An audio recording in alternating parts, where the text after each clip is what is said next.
És vitte haza, és tette ki az asszony elé. És azok kezdték meggyúrni, és dagasztani. És Gyula addig a legénykékkel aprította, és hasgatta a fát.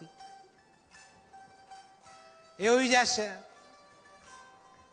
Be a kemencébe, rakjad be, Gyula. Tüzet tett alá. Tegyél alá tüzet. És olyan parázs lett, az asszony bevetette a kicsi cipócskát. Úgy ne. Nem kenyérsítő, ez még kemence volt. És eltelett egy óros, egy fertás, ha belé szagolnak a levegőbe, az a szomszédja volt. Szinte érzik az illatja. És az asszony vette ki, és osztotta elébe leánkáknak. Aztán a legénykéknek. Hanem magának, és Gyulának nem maradt. Hát egy Gyula, erígy, nos, kérjél még egy szikrát, mert elszem nekünk nem jutott, no, erígy csak. És mentes Gyula Kató néniné, zergette az ajtót. Jött a vinasszony. Na te Gyula, meghoztad el lisztecskét, tehát azért jöttem Kató néne, tudja meg még egy szikrát adjék, no, mert én hogy adjak néked, megígérted, és kezet tettél rá. Jössz, meghozod a kalappal, kamatta, ezzel, és amazon. Nem osztod meg, te megyek a bíróhoz. Estig a házadból eltakarodja a familiáddal, ha nem tetszlek be a tömlöcbe. Gyula megijedte, milyen bankos vénasszony lett ez. Ilyetében neki futott, nemes hazament, ki a nagy erdőbe. És ott ne cserefa alá, az jó lesz, igazi. Lekucorodott. És ott búsult szegényke, hanem nem tudta ki ez az erdő. Mert ez az erdő nem akárkié volt, hanem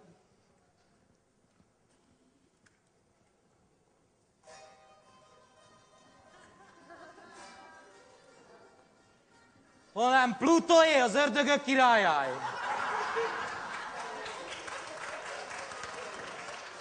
És a nagy kanyördög ebbe kijárt az erdő, és nezegette a cserefákat. Melyiket vigyék a pokolba fütőzni.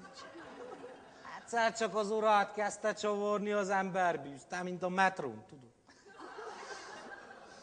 Hát ember van az erdő, és ment az orra után, mint az asszony vezette volna. Beakapott Gyulára. Hát amikor meglátta Gyulát. Micsoda nagy lusnya ördög, még a lába es megreszketősít. És nezte az ördög. Hát ember, mit keresel a mi erdőnkbe? Megbocsásson, nem tudtam, de tudja mi a baj? És kezdte mondani, gyermeket, Kató nénét, kamatot, egyéb nem lesz. Ide kell jöjjenek lakni az erdőre. Az ördög kezdte vakorni a szarva közt a fejét. Hogy tudja a helyét, te ember? Hát milyen világ lesz, minden szegény ember ide jön lakni, és az erdőben nem lesz helyünk, te. Megállj csak. Egyet vakort a fületői. Tudsz csettinteni? Kérdezte. Hogy ne tudnék, én csettintek a cigánynak, ha húzni kell a kocsmába. Na, egyéb nem lesz, ide hallgass te. Eltakarodsz az erdőből, többet vissza se jössz, mert ha igen, akkor a pokolba viszlek az egész familiáddal.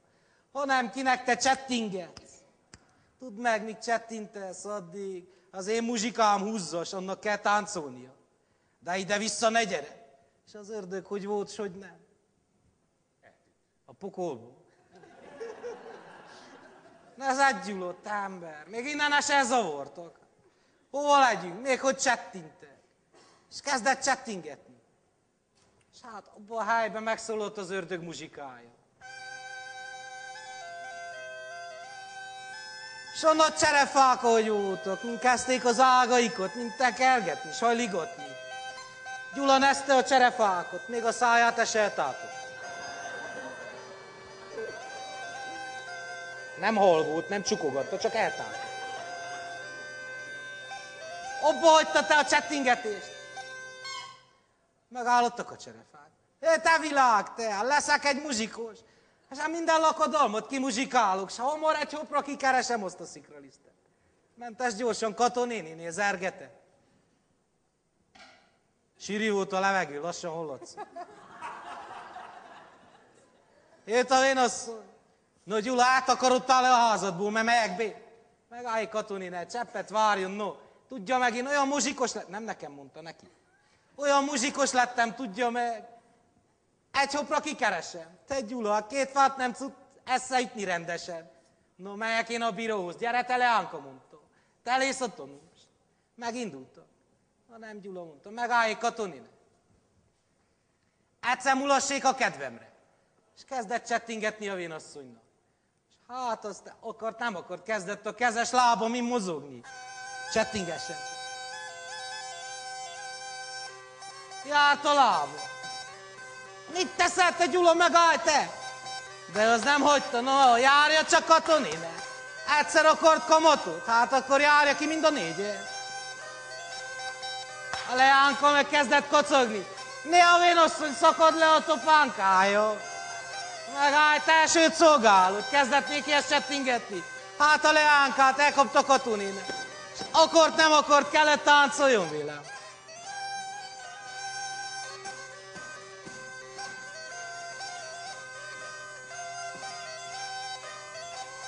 Csak oda a másik felé.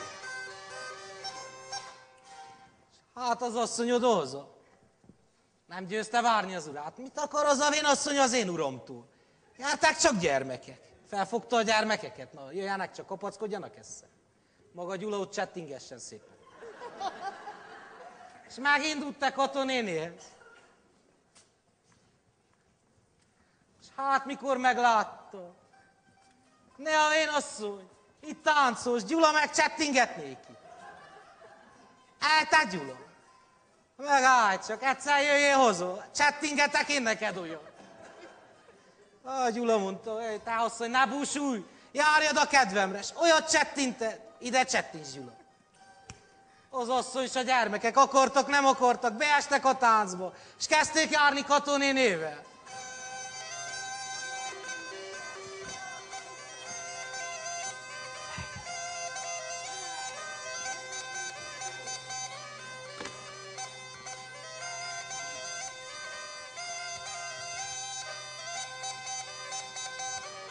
Hozhassa a gyermeket.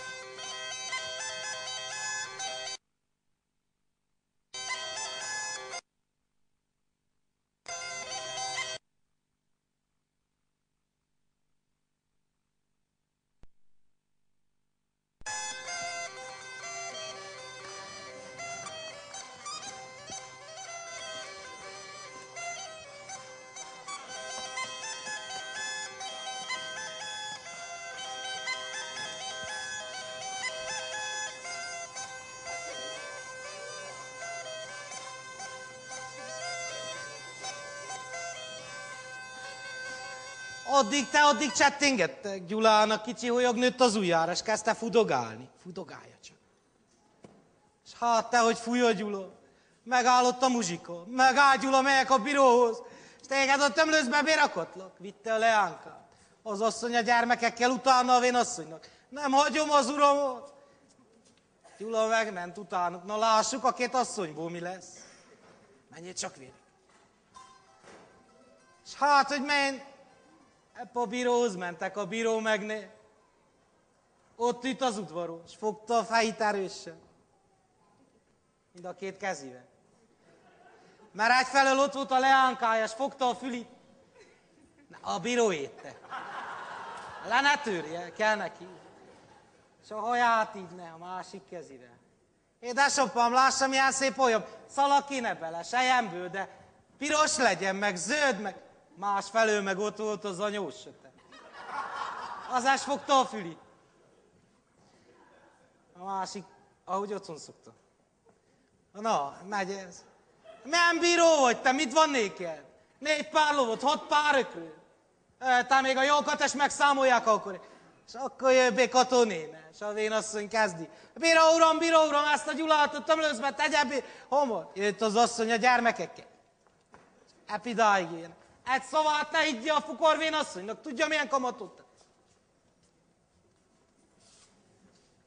No meg álljon csak. Gyula, te mondta a bíró, hamar ide gyere. No.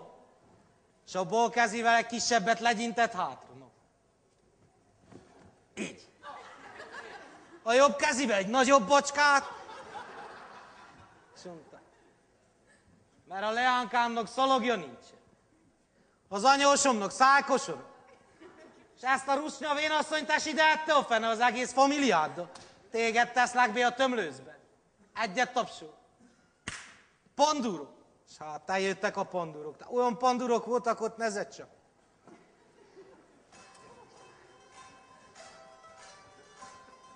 Ja, maga Dénkó bácsi volt. Jött a jegyző is, te, mert fel kellett venni a jegyzőkönyvet.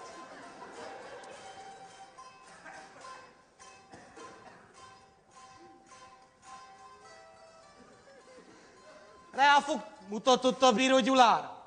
Ezt be a tömlőzbe. A puskát reafogtál. Ne dicsekedjen, tudják mekkora puskája. Odahoza. Ha nem, Gyula, meg nem ilyet. Olyan bíró uram, egyet múlassunk a kedvemre. És kezdett csettingetni. Te a pandúrok keziből a puska kirápít, a bíró alól a szék kifordult. És olyat tette, mint maga se akart. Megfogta az anyós a kez is, kezdett vele táncolni, és a többiekkel. Állj be középre, csettingesni. Fogja meg a kezét.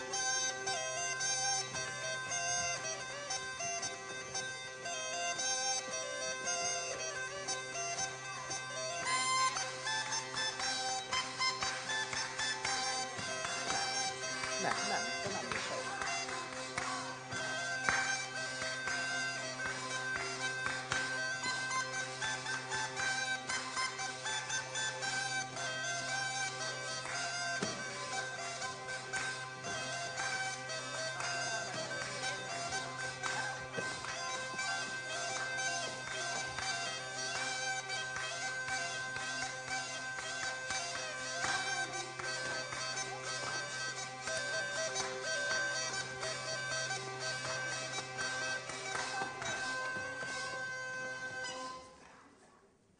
Aki bírja, kucorodjék le bátran. És ebben a faluban volt két asszony, olyan egyéb helyet nincs ismer. Az egyiké van nénicske. A másik Esztárnéni. Ezek olyanok voltak, a pletykát nem szerették. Megtortani. Nem, mi a fülükön be, az a szájukon ki.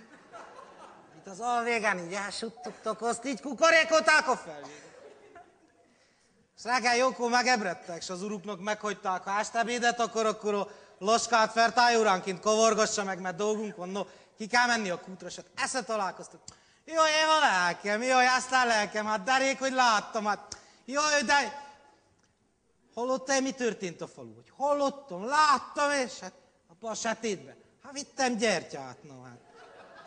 És így beszélgetnek egyszer csak. Aztán nénikinek a fülán jobb volt, hogy hallja, Évacska, ez a bírónál lakadalom van, úgy muzsikálnak, menjünk, nézzük csak meg. És megindultak, hogy a szájuknak legyen mit dolgozni. Nem, Évacska néni, kinek több volt a fejében, mert reggel egyet többet rakott, és megáll lelkem tehát. Szóljunk az asszonyoknak és leányoknak, tanuljanak mesterséget ők is. Egyik erre futott a faluból. A másik arra, s a leányokat mik voltak, mind felszedték, jöjjenek hamar. A leánkák, jöjjenek csak bátran. Ide, fogja meg a kezit. Jöjjenek csak.